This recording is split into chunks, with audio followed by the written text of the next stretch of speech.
Salut à tous, c'est Samuel, on se retrouve aujourd'hui pour une nouvelle vidéo Predator et le film Predators, film sorti en 2010 avec dans les rôles principaux Adrien Brody et également Laurence Fishburne dans les acteurs les plus connus. Film qui a une très mauvaise notation sur les sites justement de cinéma puisqu'elle n'est qu'à 2,5 sur 5, 5 sur 10, à peine la moyenne. Pourtant, me concernant, c'est un des films que j'ai préféré dans la licence Predator, mis à part forcément les deux premiers Predator et Predator 2 sortis dans les années 80 et 90 et également les films AVP que j'ai aimés. Ensuite, The Predator sorti il y a 3-4 ans, ça volait pas très bien haut. Badlands tout juste sorti, ça n'a pas été mon trip et j'ai pas spécialement trouvé la fille Predator dans ce film. La touche Disney m'a un petit peu déplu. La série qui est sortie sur Disney+, sans plus. Mais il ne faut pas se mentir que dans Predators, les 3 Predators dans le film avaient un chara-design plutôt ultra badass. Le Berserker que je vous présente aujourd'hui, le Falconer, celui qui a l'espèce de drone, et puis il y avait le Hounder, celui qui a les chiens de chasse. On va appeler ça des chiens, bien que ça n'avait rien, à part les 4 pattes de ressemblant à un chien. Beaucoup de produits dérivés sur cette licence. Hot Toys en a sorti 5, les 3 Predator et également Adrien Brody et Laurence Fishburne. Sideshow a sorti également les statues, les masques. Infinity a sorti une statue également. Mais aujourd'hui, si vous voulez la pièce ultime de l'univers et complètement hors norme, c'est cette Prime One Studio 1/3 XL Predator Berserker, complètement énorme au niveau de l'échelle. C'est la 3e statue Predator, si mes souvenirs sont bons, qui sort chez Prime One. On a eu le Jungle que je vous ai déjà présenté, il est là dans le coin. Predator 2, le City Hunter, déjà sorti aussi. Je pense que c'est la dernière. Les prochaines à sortir vont être celles de la licence AVP. 3 fucking méga cartons avec cette statue, comme le Jungle. Des boîtes immenses, de la taille d'une machine à laver. Voici la première. Les illustrations toujours phénoménales de Prime One sur les hardbox. Le masque qui est pour moi l'objet chara-design le plus ouf de l'univers de Predator. Ce masque avec cette mâchoire en os juste en dessous. Le triple laser, un petit peu de feuillage et la licence en dessous. Sur le côté, les précautions. Sur l'arrière, juste l'ombre du profil du Berserker. Et ici, je n'ai strictement aucune idée de ce que l'on voit, mais si vous le voyez, vous me le direz. Le dessus, nous avons juste la licence Predators et la limitation. Il y avait sur la version Deluxe Bonus version que je vous présente aujourd'hui, 300 exemplaires. Il y avait certainement une version Deluxe, mais sur le site de Prime One, ils n'en parlent pas. Et une version régulière, uniquement, écoutez bien, à 50 exemplaires. Autant vous dire que pratiquement tout le monde s'est jeté sur la DXS, Deluxe Bonus, pour avoir les items, eh bien, justement supplémentaires, qu'on va découvrir ensemble. Et la version régulière, il y en a 50 dans le monde. Deuxième carton. On peut critiquer Prime One sur énormément de choses, mais sur le soin apporté au packaging, on peut juste fermer sa bouche parce que ce sont vraiment les plus belles boîtes du marché. Voilà la deuxième, beaucoup plus large. Je pense que dans celle-ci, il devait y avoir la base. On retrouve un crâne qui va être un ornement sur la base, donc un squelette de crâne de Predator. De nouveau, Predators en dessous, les licences. On revient sur la même chose sur le côté. Et on a la statue sur l'arrière avec un design et une colorimétrie se rapprochant justement de la scène finale du film. Ah ouais, quand même. Au-dessus, la même chose. La mienne est la numéro 208 sur 300. Troisième carton. On change encore de visuel, encore ultra travaillé. La statue représentée crosse la tête démasquée du Berserker, qui est aussi une des têtes les plus folles du Predator non masqué. On revient sur la même chose sur le côté et sur l'arrière, un gros close-up sur son visage, ou du moins sur sa gueule. Grande mandibule ouverte. Contenu et montage. À l'intérieur, on retrouve un catalogue 2024 automne collection avec à l'intérieur toutes les précommandes de Prime One Studio, dont certaines ne sont pas encore sorties, logique. Et la Joel et Ellie, The Last of Us, qui ne fait qu'être retardée. Nous sommes en 2026, statut précommande 2024. Manuel de montage, c'est énorme. Les étapes, je garde sous le coude, bien que généralement je fais ça à la Wall Beast to Fly. Celle-ci, ça m'a l'air plutôt complexe. On est parti pour le montage. Et on va commencer par aller là-bas tout au bout chercher la base. Stupidité absolue de ma part d'avoir été foutre la base tout au fond. C'est parti. Parce que la base, c'est encore un foutu méga bordel de poids. C'est énorme. Ça doit faire 20-30 kilos. Regardez-moi la taille. Alors, je vous montre en dessous, mais je la tiendrai pas 2 heures. Oh putain! On va la poser. C'est trop lourd. Allez, faisons ça. Très joli stickers. Predators, Museum Masterline, Predators Berserker, la limitation 300 DXS 208 Prime One Studio. Super soigné. Vraiment le stickers, je dis un énorme oui, même si c'est la dernière fois de ma vie que je vais le voir, puisque après, ça fait ça, et on voit plus rien. Oh la vache. Bon. Cette base. Il y a beaucoup de protection déjà. Retirons tout ça. Qu'avons-nous de beau? Eh bien, un petit peu tout ce que j'aime. On a pour moi, je pense, la même taille que la Predator Jungle. Je vais vous dire ça tout de suite. En profondeur, en prenant les petits tétons qui dépassent, on a 66 cm. Et en largeur, même chose. En fait, ils ont utilisé la même base, 34 devant, c'est ça. C'est la même base, totalement la même. Si vous avez la Predator Jungle, c'est les mêmes dimensions. Donc, vous pouvez la caser facilement à côté. On aura, je pense, en tout cas sur celle-ci, sur la City Hunter et sur la Predator Jungle, les mêmes tailles. Homogénéité, magnifique. Qu'en sera-t-il des autres? Ça, j'en sais rien, je ne peux pas vous le dire. Ensuite, qu'avons-nous de beau sur cette base? J'essaye de vous la soulever. Comme je vous ai dit, c'est très très lourd. On trouve des feuillages écrasés qui font un aspect boue. De nouveau, de la magnifique résine translucide coulée pour faire des flaques d'eau. Ça, j'aime. Beaucoup de crânes de victimes de Predator. Aussi bien un gorille qui se trouve là, ici, un crâne d'un Predator, puisque ce Predator chasse tout, même les autres races de Predator. Donc il ne se limite pas uniquement à la chasse d'animaux ou d'êtres humains. Tout ce qui peut passer, il chasse. Avec des arbres un peu partout, une texture jolie, pas exceptionnelle en soi. Donc certaines branches vont être bien texturées, d'autres vont être plutôt lisses. Mais on connaît le bois chez Prime One. Je pose, j'en peux plus, j'ai plus de bras. Un crâne humain juste là, des colonnes vertébrales qui traînent un peu partout. Je vois un bassin également juste ici. J'aime énormément le décor. Et en plus, quand je vois le nombre d'arbres qu'il va falloir planter pour donner du volume à ce dernier, ça risque d'être quand même assez oufissime.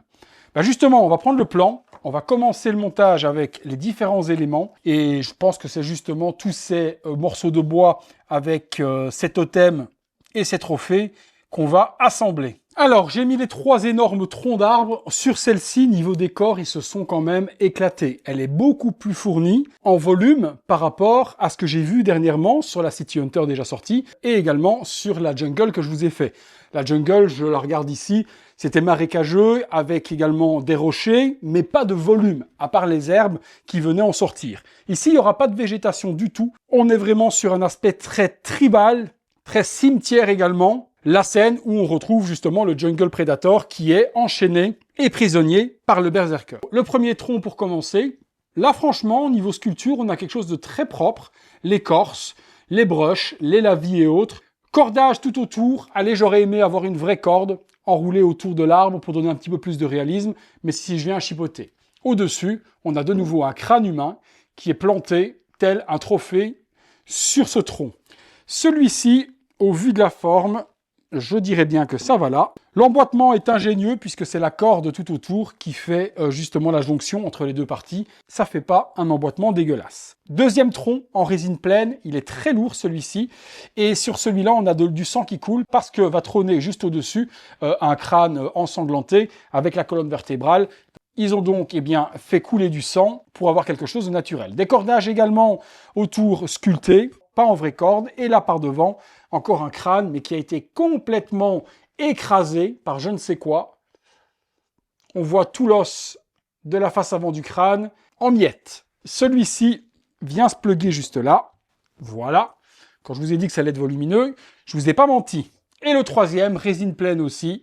On va retrouver un crâne de gorille, juste ici, un crâne humain et un tronc d'arbre avec différents spikes de branches qui vont en sortir de partout. Celui-là vient se mettre ici derrière. Je pense que la base s'expose comme ça et que le Predator est en plein centre. Je vous mens pas que là, rien qu'avec les 3 arbres que j'ai rajoutés, c'est devenu intransportable. Je ne peux même plus, j'ai essayé de bouger un peu pour tirer la base vers moi pour la centrer. C'est lourd, mais vous imaginez pas à quel point. Ça, c'est vraiment beau. Hein. Le crâne du Pred ici, dans l'eau, enseveli avec la résine. J'aime beaucoup ça. Ça, j'aime beaucoup. Ça, j'aime beaucoup aussi. Les 2 gorilles, j'aime beaucoup aussi. Ça fourmille de détails. Alors, j'ai encore trouvé des éléments dans la base avec une cage thoracique et une colonne vertébrale. Très bel aspect d'os aussi. Ça, je vois bien ici, c'est ça. Et après, encore des morceaux d'os brûlés d'un côté, certainement avec le laser canon du Berserker. Et puis ça, morceau de bras ou de jambes, j'en sais fichtre rien. Alors, celui-ci vient se mettre là. Ok, donc par-dessus l'autre. Et puis, il y a celui-là. Je pense que ça vient ici, quelque part derrière. J'ai vu... Ah, ici peut-être? Ouais, peut-être ici à l'arrière, il y a un crâne et il y a un pegs. Ok. Bon, du décor, est-ce que c'est spécialement utile et visible? Je vous dirais que non. Ça met encore plus de décor tout autour de la base. Ok. On a ensuite une pièce de résistance de dingue. Hein. Regardez-moi ça. Échelle 1/3 XL, colonne vertébrale, toute dégoulinante de sang, qui vient tout juste d'être arrachée de la cage thoracique d'un être humain. Et on a le crâne couvert de sang aussi. C'est bien peint, c'est frais, c'est coagulé à certains endroits. Ça, j'aime beaucoup. Beaucoup, beaucoup. Et c'est donc cette partie-là qui vient, comme je vous disais tout à l'heure, se pluguer ici et qui fait qu'on a tout le sang qui vient couler. Waouh! Ça, c'est beau. Ça, c'est très beau. Oui. Oui, monsieur. Bon. Et on a le petit os de bassin qui se trouve ici à venir mettre juste là, à nouveau, un petit objet de décor. Pour la base, je pense avoir tout assemblé. Et mon Dieu, il y a du décor. Hein. Mon Dieu, level max par rapport à ce qui est sorti auparavant. Oh, là-dessus, ils ont fait... la base, c'est ouf. Hein. Oufissime. Bon, on attaque le Berserker. Allons-y, très lourd. Résine pleine aussi pour les jambes. La statue tout assemblée doit faire plus de 60 kg, sans déconner, parce que tout est vraiment ultra lourd et de qualité. Eh ben, en photo, c'était beau, mais en vrai, c'est encore plus dinguissime. La peinture faite par Prime One Studio et le vernis pour faire tout l'aspect reptilien du Berserker et du Predator, waouh! Ah ouais, c'est quand même vraiment ultra méga bien peint. Niveau armure sur les jambes, on a des bottes imitation métal et il y a une oxydation bleutée qui est faite dessus. Ça, j'aime beaucoup parce que ça donne un petit peu de vieillissement à la pièce. On a des ongles qui sont protégés par des morceaux d'armure et un ongle qui ne l'est pas. Pourquoi? Bonne question. À l'arrière également, l'ongle qui ressort au niveau du talon n'a pas de protection. L'ongle qui est ici sur le côté, lui, en a une. Strap avec armure au niveau des mollets. Et puis la partie ici au niveau de la jupette, comme sur le Jungle Predator, elle est en vrai cuir. Ceinture également d'armure. Et à l'arrière, ici, on retrouve un petit push. Protection coucougnette, d'armure aussi avec une oxydation verdâtre appliquée dessus. Mais ce qui m'impressionne le plus, c'est la texture, toutes les écailles de la jambe et le vernis qui donne un réalisme sublime. La particularité du Berserker, c'est qu'il n'est pas tout vert, il a beaucoup de rouge sur lui et on peut le voir ici sur le côté qu'il a des écailles de couleur rouge et également des écailles de couleur grise. Et c'est ce qui lui donne également toute sa bestialité. Ça se met où tout ça? Alors, j'ai un gros pegs en métal à cette jambe-là et l'autre, c'est une tige ici. Est-ce que ça rentre bien? Oula, ça a travaillé ou pas? Parce que travailler en résine pleine, je ne comprendrais pas. Alors, à mon avis, ah d'accord, il faut rentrer lui d'abord, ouf, et après l'autre. J'ai peur d'appuyer que ça fasse bam et que ça me casse quelque chose. Allez, prenons ici. Ok, gauche-droite. C'est rentré. Ah ouais, quand même. Ah ouais, quand même. On n'est qu'à la moitié et déjà, c'est immense. Et il va rester tout le torse, la tête et autres. Elle est beaucoup plus grande pour moi que la Jungle. Je mesurais en hauteur également. Mais déjà, le Berserker est plus grand que le Jungle Predator. Mais là, ça va faire quand même une grande statue. Sur le manuel, avant d'assembler les pushs et autres, il nous demande de mettre le torse. Je recadre. Ok, allons-y pour le torse. Regardez-moi la petite folie qui est là. C'est pareil. Aspect reptilien de ouf. Partout. Au niveau du dos, les écailles sont bien peintes, les différentes couleurs, plus orangé également sur le pec, plus rouge sur l'arrière des bras. L'armure, à nouveau, il y a des straps de vrai cuir et une armure brune avec de l'oxydation. Alors, je pose et on en parle parce que c'est très lourd. À nouveau, c'est en résine pleine. Alors, on remarque qu'il y a un bras qui sera fixe, qui ne bougera pas. C'est le bras gauche. Et au niveau du bras droit, on va avoir différentes positions sur la version Deluxe. J'ai pris la Deluxe Bonus parce qu'il restait plus que ça sur le marché. J'avais commandé la version régulière chez Derive Store et vous connaissez du coup la suite des événements. J'ai perdu mon acompte que j'avais versé sur la version régulière et du coup je me suis retrouvé sans statut. Je me suis dirigé vers mon pote Thibaut et je lui ai demandé s'il avait encore de disponibilité chez son fournisseur et il ne restait plus que de la Deluxe Bonus version. J'ai donc pris cette version-là. Sinon personnellement, moi la régulière me suffisait. Maintenant j'ai tout. Je ferai avec, même s'il y a des pièces qui vont rester dans la boîte que je n'utiliserai pas. Et je vous parlerai forcément desquelles. J'aime vraiment ce que je vois. Par contre, c'est pas un regret du tout, parce que c'est vraiment bien peint, texturé, sculpté. Il est dingue. Et oui, il est très grand. Je me suis placé les différents éléments ici, vous ne les voyez pas spécialement, mais il n'y a pas d'importance, c'est surtout pour moi vous montrer tous les switches possibles. Commençons déjà par assembler les parties de flap sur le côté. Alors, première partie, même couleur que le reste, de couleur un peu brun, avec l'oxydation, et pareil de l'autre côté. C'est aimanté, ça tient plutôt bien. Ensuite, on va avoir les bras à mettre. Alors, si mes souvenirs sont bons sur la version régulière, il y avait le bras le long du corps uniquement. La version de luxe donne une possibilité de mettre le bras plus haut. Sur le bras, même traitement que le reste, armure sur le brassard, strap de cuir qui revient ici, et toujours l'aspect reptilien, bien oufissime, que nous a fait Prime One. Il y a un pegs, il y a un aimant. Ok pour ça. Là, on a la pose régulière. On a des mains classiques, comme d'habitude. Si vous ne voulez pas, hop, mettre d'accessoires ou quoi que ce soit, vous avez deux points fermés, comme ça, et un petit morceau de peau qui est ici, qui vient se mettre à l'intérieur du brassard pour le light-up. Light-up qu'on allumera ensuite. Là, on met position régulière, juste avec les deux points fermés. On a un morceau de cuir qui vient se mettre au niveau de l'épaule, ici, et qui vient s'aimanter juste là, quelque part. Je pense qu'il y a un aimant, voilà, de la sorte. On a l'épaulette d'armure qui est ici, à venir placer, et tout se prend en serrage, le cuir et l'armure. Ok, je regarde un peu ce que ça donne. Ok, donc ça tombe simplement comme ça. D'accord, j'avais pas le souvenir de ce truc-là sur le Berserker. Voilà, je vais mettre comme ça, on verra pas l'aimant, ce sera plus joli. J'avais pas souvenir de cette épaulette de cuir comme ça sur le Berserker. Pour le moment, voilà ce que ça donne. Je vous montre également l'arrière de la bête.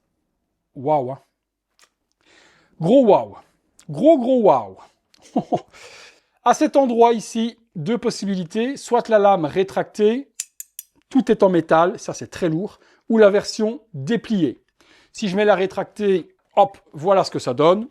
Ça fait petite lame timide, en semi-érection. Je trouve que ça fait pas assez bestial pour moi. Ça, pour moi, c'est du Berserker. Donc si je mets les points fermés, je pense que personnellement, je mettrai la grosse lame. Par contre, si j'utilise les autres éléments, que je vous montrerai après, peut-être qu'à ce moment-là, je mets la petite lame. On a la possibilité également de switcher les mains par des versions ouvertes de la sorte, mais ça, on le verra ensuite en fonction des différents switches. Là, j'ai une incompréhension parce que j'ai deux canons. Et de mes souvenirs, le Predator Berserker n'en a qu'un, au niveau de l'épaule. Pourquoi Prime One m'en fournit deux? Alors, j'en ai un où il y a un light-up, et il y a une pièce additionnelle à venir aimantée, et j'en ai un où il n'y a pas de light-up. Alors peut-être, je dis peut-être des bêtises, mais je pense que la version light-up était uniquement sur la version DX, et que si on prenait la régulière, on n'avait pas de light-up. Mais je viendrais peut-être à me tromper, auquel cas vous me corrigerez. Alors, mettons les piles. À nouveau, malheureusement, rien ne sera compatible domotique. Je pense pas dire de conneries. Je me rappelle qu'à l'époque, je m'étais même dit, putain, mettre les light-up dans une version de luxe, qu'est-ce que ça leur coûte? Surtout que là, en plus, ça leur fait faire deux pièces différentes. Une pièce sans light, puisque là, rien va s'allumer, rien ne se démonte. Et une deuxième pièce où on va mettre un light-up. pas compris le délire. Ok, donc ça s'allume bien. Il y a un bouton là sur le côté, ça s'allume. J'ai également profité pour mettre les LED dans le brassard. Donc ça s'allume ici. On peut l'ouvrir, le brassard aussi. Et on voit également à cet endroit-là tout ce qui vient s'illuminer. Je vais découvrir comme vous parce que j'ai même pas encore vu. Ok, donc il y a une petite partie qui s'allume là sur le dessus et également ici sur le côté du brassard. Quand c'est fermé, ok, ça fait un gros halo rouge. Ah, et ça pulse en plus. Ok. Alors, est-ce que ça pulse obligatoirement tout le temps? Ah oui, ça pulse. Donc là, ça pulse. Et à l'intérieur, ça pulse pas. Donc c'est cet endroit-là qui va pulser. D'accord. Bon, je mets celui-là en attendant. Voilà, on allumera tout ça après. Bon, passons sur la tête. Alors, là par contre, je rencontre un fucking big, énorme problème. C'est que toutes les dreads qui sont ici sont écrasées dans le transport et il est impossible de mettre la tête. Surtout que les dreads qui sont là doivent revenir par devant le torse. Regardez, si je veux mettre la tête, toutes les dreads sont derrière. Je ne peux pas mettre la tête, je ne peux même pas la redresser, il est impossible de la remonter. Je peux pas. Donc il va falloir que je chauffe tout ça pour venir les remettre là devant. Et comment je vais faire? Sans cramer tout, sans détruire la peinture. Là, je me pose quelques questions. Là. Bon, ben écoutez, on fait une pause dans cette vidéo. Pour vous, une seconde. Pour moi, je ne sais pas combien de temps. J'essaye de résoudre le problème. One eternity later. J'ai dit des bêtises. Et une chance que j'ai pas tout retravaillé, c'est sur la tête avec le masque, où il y a les cheveux qui reviennent ici devant. Enfin, les dreads. Là, ça doit rester comme ça, mais je vais quand même devoir chauffer un peu pour réussir à l'emboîter, sinon j'y arriverai pas. C'est impossible au niveau de la forme. Il faut travailler un peu. Parlons de la tête, je vous montre ça de près en même temps que je vous en parle. Bon, ben, cette tête est la plus bestiale des têtes de Predator.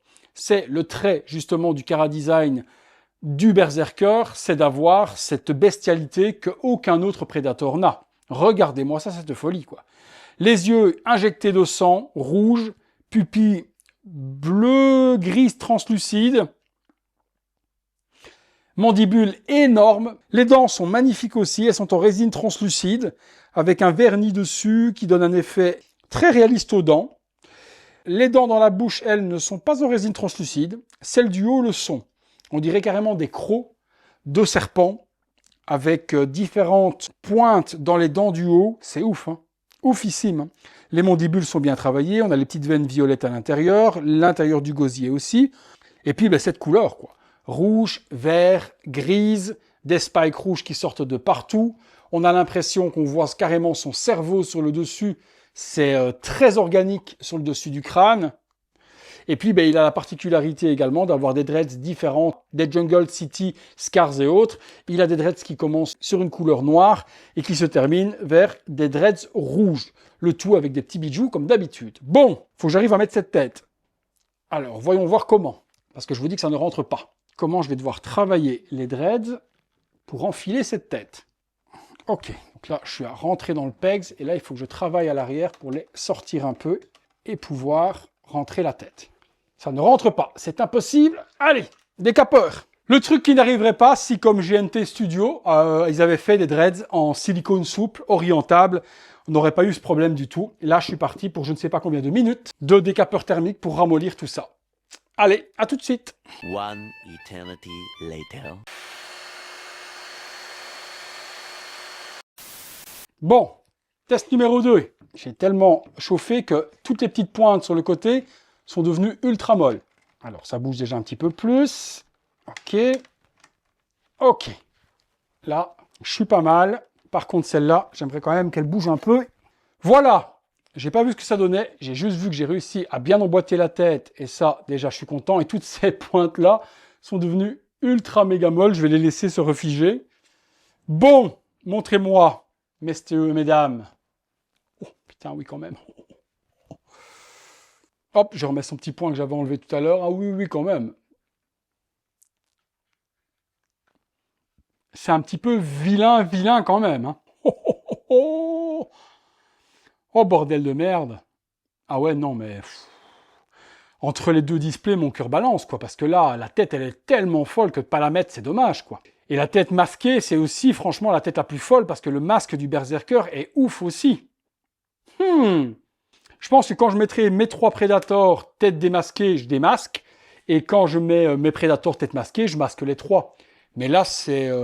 Ouais, là, c'est quand même quelque chose, quoi. Alors, ce qui me dérange, et ça, depuis le départ, c'est justement que les dreads soient sur l'arrière.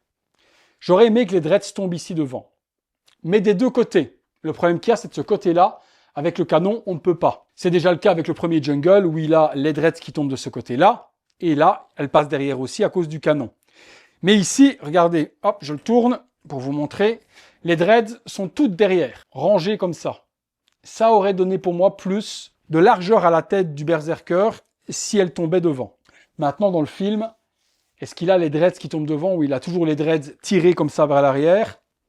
Bonne question. Ouais, je suis là sur des images du film. Quand il est en train d'hurler, bouche grande ouverte comme ça, il a quand même les dreads qui retombent devant. Donc ça, c'est un choix que Prime One a fait de les mettre derrière. Peut-être pas le plus judicieux. Revenir un peu sur le devant, ça aurait été plutôt pas mal. Est-ce qu'aujourd'hui, on peut le faire en les chauffant? Je teste. Non, c'est malheureusement impossible de la façon où Prime One a implanté les dreads. Elles sont implantées de cette manière-là. Donc elles sont obligées d'aller sur l'arrière. On ne peut pas les faire tomber. D'où, je reviens sur ce que je dis, des dreads orientables. On aurait pu faire ce qu'on voulait avec et les placer comme on avait envie. Donc là, sur la tête démasquée, c'est un petit bémol pour moi. Maintenant, c'est mes goûts. C'est d'avoir tout comme ça derrière. À la Lorenzo Lamas, le rebelle, comme s'il avait tiré tous ses cheveux pour se faire un chignon. Ça manque de volume. Ça, c'est la première possibilité d'exposition. Tête masquée. On peut allumer le canon laser. Je pense que là, je l'ai allumé. Et également, ouais, le brassard. Voilà, comme ça, les light-up sont allumés sur cette version-là. Alors, on peut switcher les mains, retirer la main fermée et mettre la main relaxée. Mais pourquoi? J'en sais rien. On ne peut pas mettre la main relaxée sur cette main-là. Le PEGS n'est pas du tout le même. Pour avoir les deux mains relaxées, faut switcher le bras sur le deuxième version de luxe. Je vous montre justement la version de luxe de l'autre bras. Donc on enlève l'épaule et on va mettre l'autre orientation. Le bras cette fois-ci, hop là, est relevé. Là je peux y mettre cette main-là, deux mains ouvertes ou main fermée, main ouverte. Et là aussi, on y met ou la grande lame qui est ici, ou la petite lame. Pour moi, comme il n'y a pas d'autre switch de main qu'elle restera ouverte, forcément, il faut la grande lame si on met ce bras-là. On remet l'armure. Je ne suis pas plus fan que ça de cette exposition. Je vais regarder ce que ça donne de face. Avec le bras de la sorte. Ouais, je sais pas. C'est peut-être pas mon ultra gros kiff. Ça change parce qu'on n'a pas eu de bras alternatif sur les autres Predators. Donc là, pouvoir avoir ce bras-là. Est-ce que du coup, je préférais peut-être pas poing fermé et main ouverte? Si je fais comme ça, peut-être bien. Mais je pense que personnellement, les deux bras le long du corps sont peut-être mon gros kiff personnel. Nous avons après, continuons un petit peu, la deuxième tête, qui va être forcément la tête masquée. Dans ce cas-là, il faut retirer celle-ci. Et à l'habituel, on part sur cette tête sans visage où le masque vient se placer. Là, on voit directement par rapport à celle-ci que la position des cheveux change. Il y a des mèches qui vont revenir par devant et les autres tomber par derrière. Sur cette tête, on vient y mettre le masque qui a également un light-up avec des piles sur l'arrière et un bouton ici sur le côté. Donc pas besoin de démonter pour allumer. Il y a un bouton sur le côté, mais à nouveau, malheureusement, un bouton qui est poussoir et non compatible domotique. Il faudra à nouveau, moi, sur toute la statue, que je m'amuse à aller mettre des câbles pour accorder tout ça, comme j'ai fait pour le Jungle. J'ai eu un stress sur le brassard parce que lorsque je l'allumais, ça ne s'allumait plus, ici. Il restait éteint. Et en ouvrant, sur le visuel de Prime One, je vois qu'il y a de la lumière bleue, de la lumière jaune, de la lumière rouge. Et j'avais qu'une petite lupiote rouge. Voilà. Maintenant, tout s'allume bien et toutes les couleurs, les piles que j'avais mis dedans étaient complètement mortes. Donc, il n'y avait qu'une petite lupiote qui s'illuminait. Maintenant, le brassard s'illumine avec toutes les couleurs. Je suis rassuré. Bon, switchons donc la tête. On va retirer celle-là. Prime One n'est pas avare en accessoires puisqu'ils fournissent ce petit buste d'exposition pour la tête alternative. Donc, si vous mettez l'une ou l'autre, vous pourrez sur celle-ci exposer celle que vous ne mettez pas sur la statue. On a le même aspect que l'armure du Predator Berserker avec cette couleur brune et cette oxydation verdâtre un peu partout. Donc, la tête s'enlève et vient se plugger sur ce buste-là. Sur le dessous, il y a le sticker également avec la licence et une représentation d'un crâne de Predator. Et on peut exposer la tête par-dessus. Je la mets de côté pour le moment, parce que j'ai pas encore fini non plus avec les accessoires dans les mains. Il y a encore un truc un peu ouf. Allez, mettons cette tête-là. Pour commencer, voyons si on arrive à tout mettre. sans que ça coince avec les dreads, ou s'il faut encore chauffer, comme un baltringue. Non, celle-là se met bien. Les dreads tombent bien par devant. Ok, on met le masque par devant, on l'allume, voilà. Et ensuite, on va avoir la mâchoire osseuse d'une victime à mettre sur le bas du masque du berserker, et c'est pour moi le masque le plus fou de tous les masques Predator. C'est celui-ci, rien que par cette mâchoire osseuse par-dessus le casque du Pred. Je regarde du coup ce que ça donne. Et puis on switch le bras sur la dernière possibilité et je vous montre encore quelques accessoires bonus que Prime One nous a fournis. Alors, je regarde, en même temps je vous montre à vous. Ah oui, non, d'accord, merde, je l'avais pas vu. Il y a les yeux aussi qui s'illuminent, il n'y a pas que les 3 points. Ah oui, et ça, ils ont fait que sur la version Deluxe. Donc sur la version... Ah ouais, d'accord. Sur la version régulière, on n'a pas les yeux qui s'allument et on n'a pas le triple laser. Ah ouais, ouais, donc forcément, du coup, Deluxe obligatoire. Rien que pour les yeux, quoi. Oh oui, les yeux, c'est ouf, ça. Ah oui, non, mais c'est ouf. C'est ouf. Et les 3 mèches, au final, qui me dérangeaient aussi, je voulais beaucoup plus de volume. Les 3 mèches ne me posent pas de problème quand vous le regardez de face. On a vraiment un beau petit volume qui tombe ici sur le côté. Je vous disais donc que j'étais pas fan du tout de ce bras relevé comme ça. On va dézoomer et je vous montre les derniers petits détails et accessoires fournis avec cette statue. Voilà la statue au complet. 360 degrés et on switch sur la dernière possibilité d'exposition au niveau du bras. Voilà ce que ça donne. Avouez que c'est quand même un tout petit peu oufissime. Voilà, donc on peut également, pour ce dernier display, retirer le bras, dont je suis pas super fan, remettre celui-là. Je dirais la petite lame cette fois-ci. Pourquoi? Parce qu'il y a la possibilité de mettre ça. Ouais, cette main qui tient la colonne vertébrale, comme on avait avec le Jungle Predator, à la différence que là, Prime One a réfléchi aux critiques qu'ils avaient eues sur le Jungle. Le Jungle, quand il tient la colonne vertébrale, la tête est vers l'arrière. On voit en fait comme ça. C'est un peu con. Surtout que là, la tête, je vous la montre de près, il y a un œil qui est resté exorbité, il y a un autre qui est fermé. Limite une expression encore sur la tête du mec qui vient de se faire arracher la colonne. Et la voir en frontale de la sorte, du coup, comme ça, apporte tellement plus à la statue. Alors par contre, oui, ça fait doublon avec celle-ci. On a double colonne. Rien ne vous empêche, si vous voulez, de l'enlever. On peut, il y a juste un petit pegs là qui est visible, mais pas encore spécialement déconnant. Si on ne s'y attarde pas, on ne le voit pas. Donc si vous voulez pas avoir double colonne, à ce moment-là, vous l'enlevez. Moi, ça ne me dérange pas spécialement. Autant la laisser, ça fait encore plus gore pour le Predator. Si on veut y mettre la longue lame, on peut l'enlever et mettre celle-ci à la place. Ça, c'est au choix. Mais c'est pas tout. C'est pas tout. Prime One fournit encore des accessoires supplémentaires dans la version Deluxe et dans la Deluxe Bonus, je vous montre ce qu'on avait. Donc là, on a le crâne que vous voyez ici qui est enseveli, qu'on ne peut pas enlever. Ils vous le fournissent en objet totem supplémentaire avec une petite base également comme celle pour la tête de tout à l'heure. Donc on plug l'un dans l'autre. C'est très joli. Voilà, également on a le petit stickers. Ça nous fait un petit trophée à exposer sur le côté. Sur le City Hunter, il y en avait 18, je crois, de crânes. Des trucs énormes, un truc d'alien, c'était monstrueux. C'était la version qui coûtait presque 6 000 €. Là, ici, vous avez celui-là.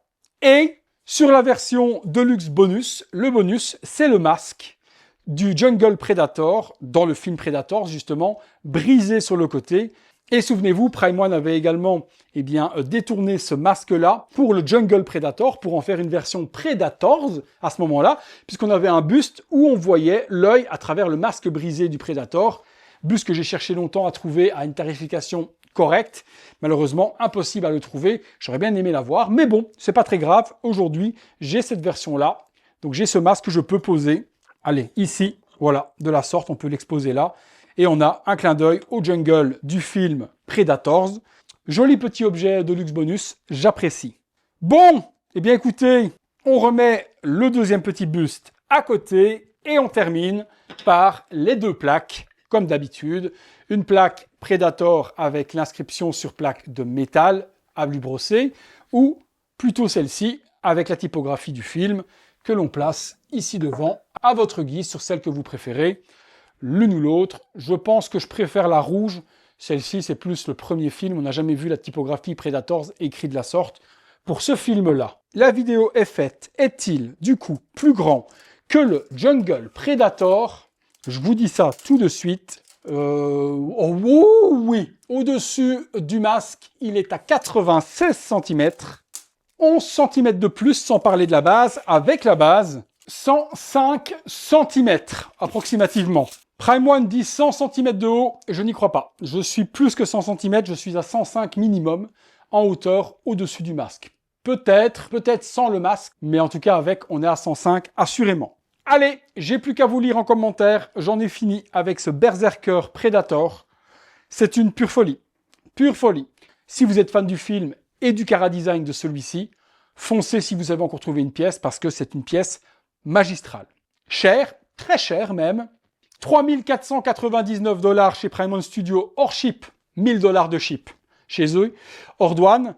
Je pense qu'en Europe, la version Deluxe Bonus, et il en reste une chez Toys Planet, accrochez-vous bien. La version Deluxe Bonus que je vous ai présentée aujourd'hui, elle est à 4 289,90 €.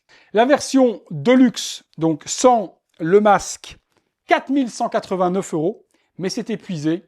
La version régulière était à 3 500 €. 4 300 boules. Ah ouais? Quand même!